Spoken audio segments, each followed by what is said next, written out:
Chapter 11, Real Estate Contracts. All a contract is a mutual meeting of the minds. It's what parties believe that they have agreed to. Florida law allows real estate licensees to prepare certain contracts. We can do sale and purchase agreements, we can do listing contracts, buyer-broker agreements, option contracts. So there are a number of contracts that we are allowed to prepare. We are not allowed, however, to prepare certain conveyance instruments. Now let me explain what a conveyance instrument is. Any instrument that conveys an interest in real property from one person to another. That is, a deed conveys title. A mortgage conveys an interest to a lender that allows them to foreclose. A lease conveys an interest from the landlord to the tenant and allows them to have occupancy. With that said, because the way that the statute of fraud reads, we are allowed to do certain leases. The statute of fraud says that certain contracts have to be in writing to be enforceable. Real estate sale and purchase agreements, option contracts, those kinds of things. Leases for more than a year have to be in writing to be enforceable. That means that any lease for up to 1 year does not have to be in writing to be enforceable. Therefore, Florida courts have said that licensees will be allowed to prepare certain leases that are on a pre-approved form by the state of Florida, so long as they don't exceed 1 year. And I have to say this, it has to do with the intent of the parties and the intent of the contract. A 1-year lease with a 1-year option to renew probably would be going beyond that 1-year period.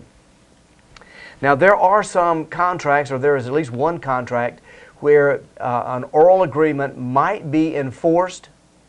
It's not normal, but it might be. And we call that a partial performance doctrine. That simply means that the seller has collected a deposit from the buyer and then allowed the buyer to either move in or to start repairs or both.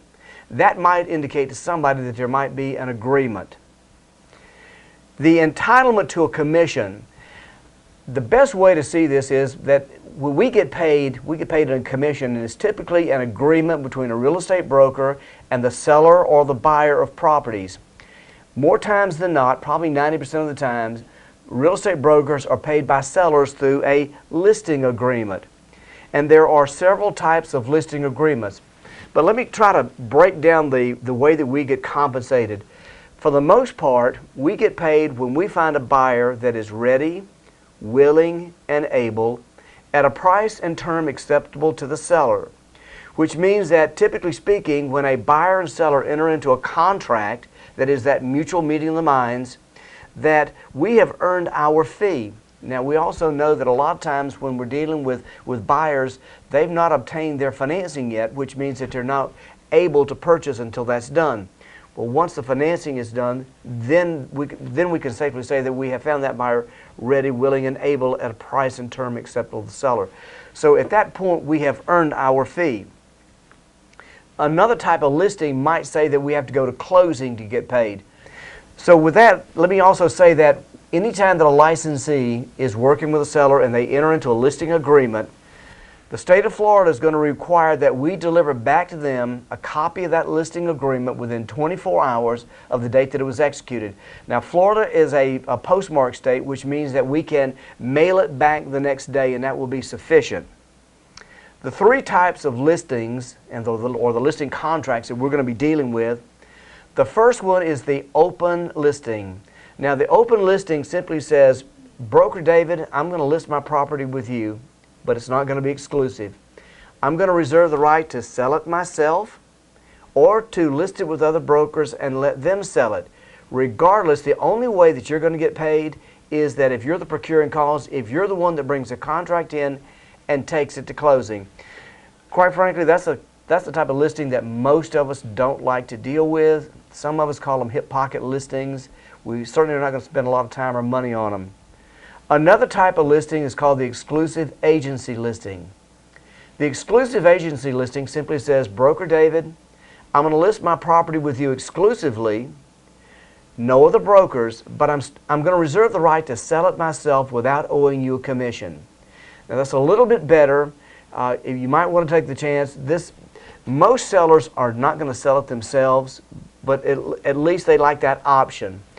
The contract that we prefer the best is going to be the exclusive right of sale listing contract. In the exclusive right of sale listing contract, the seller says, Broker David, I'm going to list my property with you exclusively, and no matter who sells the property during the listing period, it doesn't matter, I still owe you a commission. Which means as long as the broker is doing their job, as long as the broker hasn't breached, a commission is going to be due to that broker no matter who sells it during the listing period. Now, there are some cases where a seller may say, you know what, I'd like to net a certain amount of money at closing. Brokers are allowed to enter into a net listing with sellers. A lot of states it's illegal.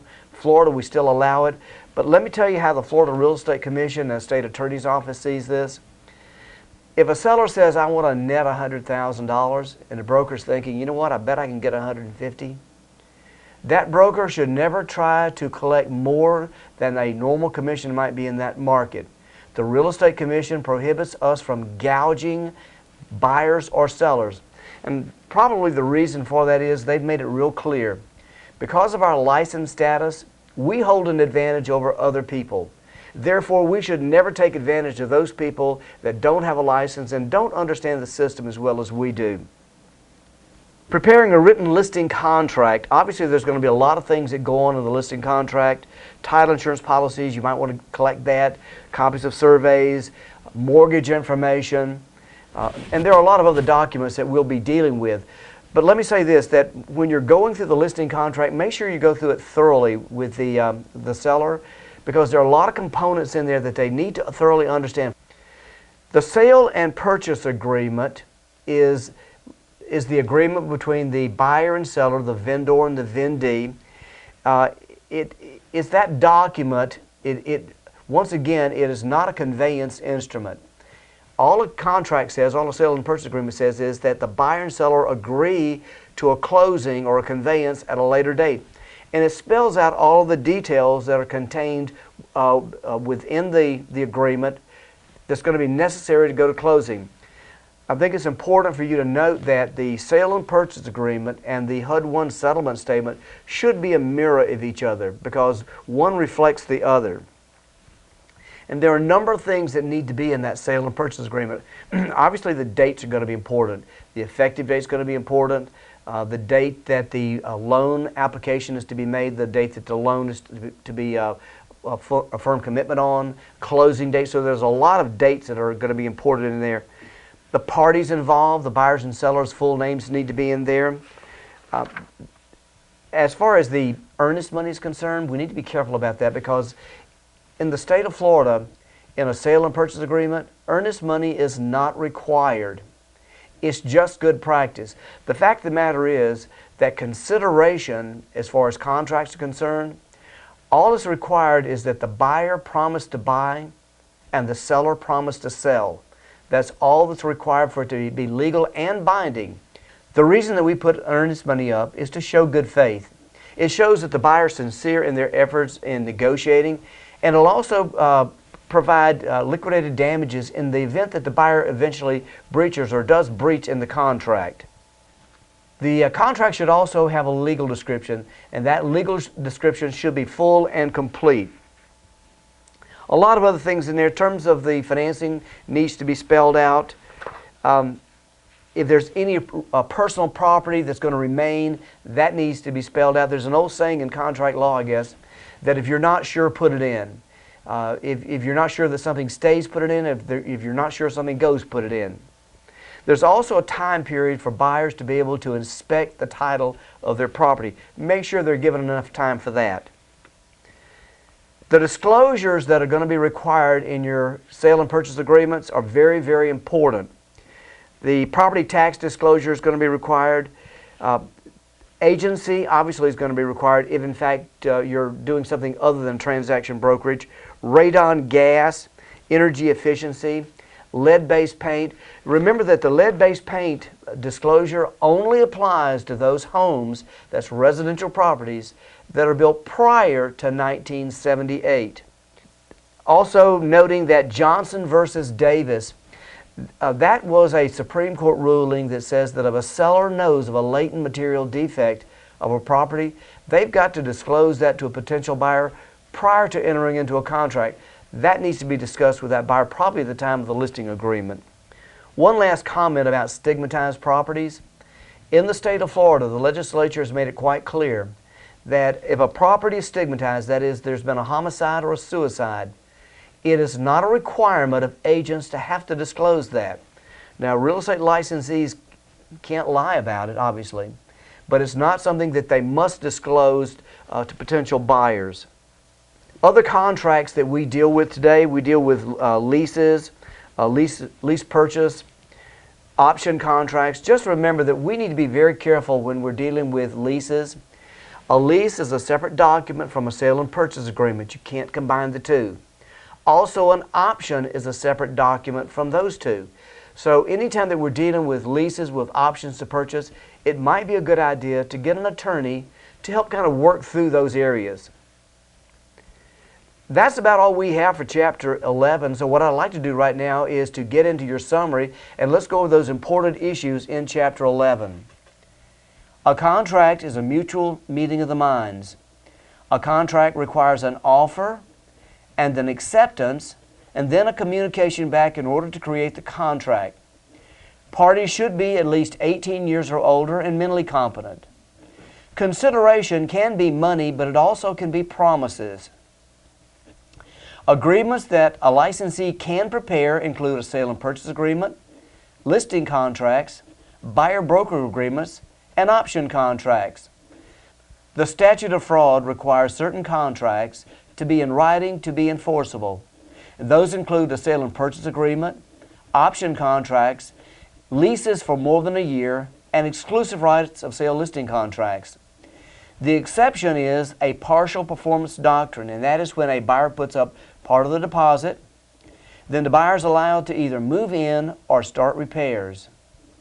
An open listing. The seller may list with other brokers and also reserves the right to sell the property without owing a commission. The exclusive listing is that the listing is with one broker, but the seller still reserves the right to sell the property without owing a commission. The best listing that we have is the exclusive right of sale listing contract, where they list with one broker, and no matter who sells the property, the broker is going to be paid a commission. The sale and purchase agreement is between the vendor and the vendee.